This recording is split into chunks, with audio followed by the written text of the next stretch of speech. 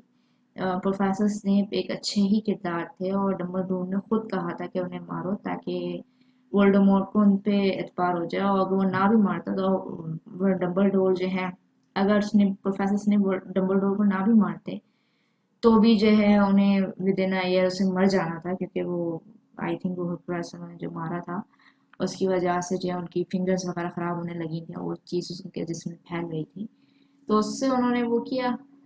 تو میں تو کبھی بھی اسنیپ کو برا کریکٹر نہیں مانوں گی، وہ تو ایک ہڈن ہیرو ہی تھا. یہ تو بالکل ہی بیکار سی بات لگی.